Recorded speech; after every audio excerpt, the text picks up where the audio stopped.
Alastair, I know you and the guys came here with the Ashes already retained, but the climax of this Test match is very different from Old Trafford. Does this really feel like the moment for the team of celebration and completion?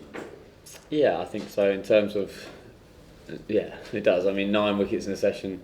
You know, the crowd and everything which went with that today. The excitement, obviously the nerves at the beginning. I think you're right. That was the moment. We're going to get greedy, I think, and we're going to go and we want to try and repeat that at the Oval. But you know, we can think out that with sore heads tomorrow and enjoy what was a very special day, and you know, one which I'm certainly going to look back on with, you know, huge fondness, and yeah, there you go. Can I ask you how worried you were at 109 with that loss? Yeah, I think, you know, you always go out there when you think, oh, I'm going to try and we want a couple of early wickets, put them under some pressure. But fair play to Chris and David. They actually batted very well. If we were totally honest, we probably didn't quite get it right with the ball. But as we know, when you're chasing a lot of runs, like 300 runs in the last innings, you know you just have to keep the belief that if you put 2 wickets on the score, it changes things very quickly. We did keep saying that, and at one stage it was, you know, a bit of, you know, you're thinking, is it ever going to happen? But once we got that 1 wicket, and actually it was more the 2nd wicket, and then we had the 2 right-handers in for a bit, and obviously the big man here did his stuff. Stuart, I know you've put into match-winning spells for England before, but in the context of, I don't know, back-to-back series, I guess your energy level must have been pretty low, and the significance of this and just the whole occasion. What's the significance of what's happened here for you today? Yeah, I mean, it was a very special afternoon. I mean, we gathered ourselves at tea with Australia having won that session without doubt, and the great thing about this side now, we've got a lot of experience in the changing room, so the guys put their heads together calmly and decided which was our best way forward, and Cookie was very clear about what he wanted the bowlers to do. We needed to make the Aussies play off the front foot a little bit more.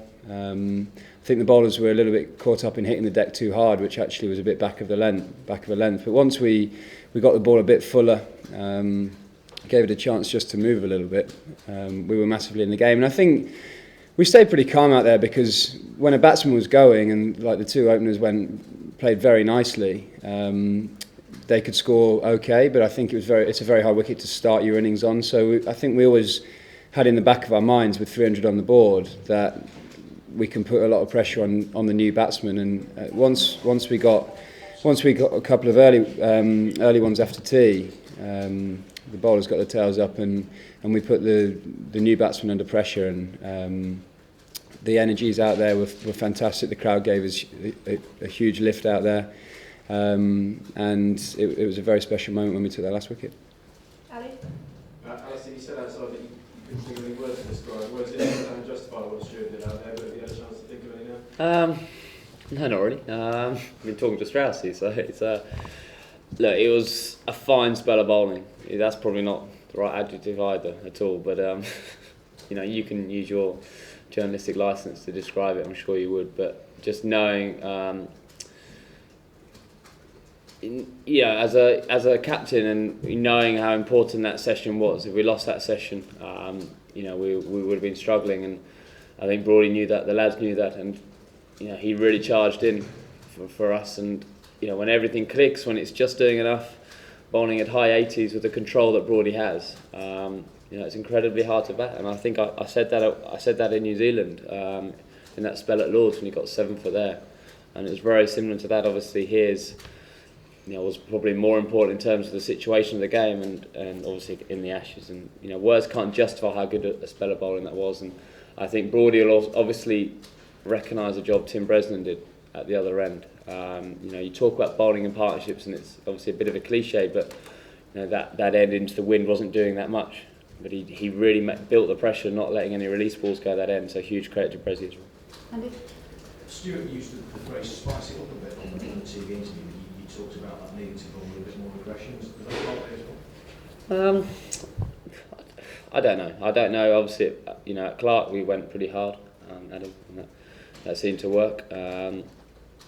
I think spiced it up in terms of where we wanted to bowl and be totally clear. You know, actually the pitch behaved a little bit better maybe than what we first thought it would. When we saw the new ball get taken this morning with Australia, it seemed to jag a lot and keep a lot low, and quite a few balls kept low, and probably the expectation that we'd do the same, and it didn't do that. So maybe it took us a while to regroup, and then I think, well, actually it's not just about banging the pitch and letting the pitch do it. We had to bowl that full and encourage the drive, and obviously that worked. Stuart, can you just kind of describe what it is like when you get yourself into that sort of momentum? You've done it several times before. Can you kind of, is it a calmness that comes over you? Is it more adrenaline? What is it like? It was definitely adrenaline today. At the start of that little period, Brezzy and I sort of got together. I was fielding mid-off, and we said, "Come on, right, me and you can really put a squeeze on here. Let's build some pressure. You don't think about wickets. You just think about trying to bowl dots and trying to build pressure that way. And with that, we created chances. I think we gave a couple too many easy 4 balls in that middle session. And we tried to cut those out. And once we picked up 1 wicket, the crowd really got behind us and started to lift. And I think the team really lifted with that.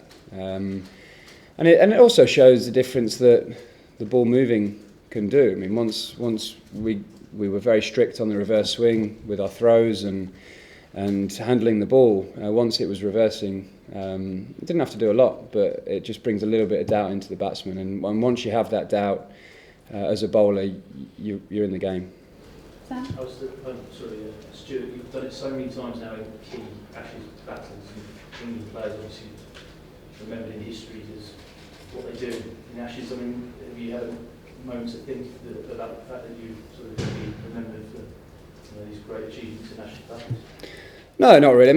I think as players we have a real determination to win Ashes series. The guys are very proud walking into that change room, sort of saying, right, there's a group of players who have won 3 from 3, and there's a real hunger that you want to achieve more. We got 2 guys in our change room who could win 1 more Ashes series and become the leading ever in England history, which is a special era to play in. And I don't think you think of those big things while you're still playing. You're just concentrating on each game, because I think Australia have shown actually what a fighting side they are in this series. They were written off a bit to start, but I think they have shown.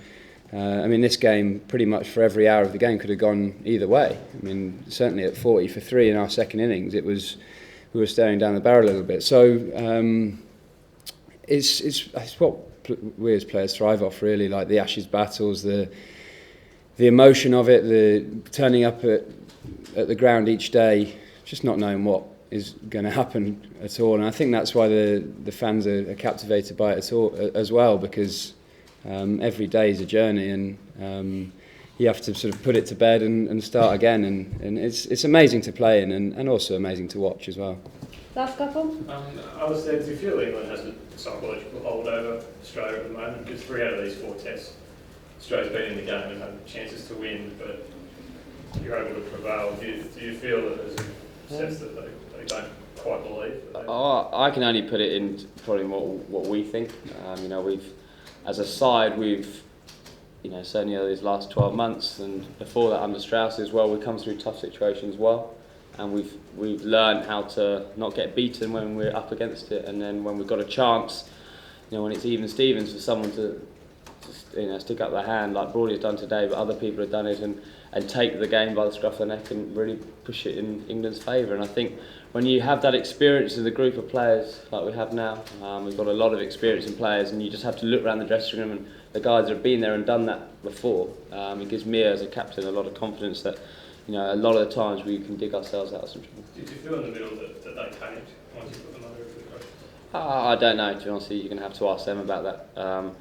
We just got the momentum running, and I said, we built an incredible amount of pressure with a lot of good bowling. You're going to have to ask them what they did, but I can only praise our guys, and the fielders, and everyone played their part in making sure that there was no let up, there was no partnership that could develop by misfield, all that kind of stuff. Very simple stuff, and you look back on it and it probably doesn't seem that important, but out in the middle as a batter, you know how hard it is. First one at the back. Alastair, memorable first test Ashes Test for Chesterley Street. How did the place shape up? Well, I thought it did fantastically well. Obviously, we were lucky with the weather. I think just down the road might have got a bit of a barrage, but the 4 days was fantastic. I thought the crowd was brilliant. The Test wicket was a different Test wicket to what say we're used to in England. A bit more of a low-scoring game, but I thought it produced some fantastic cricket and very entertaining. So, we like coming to Durham, and it was a good game.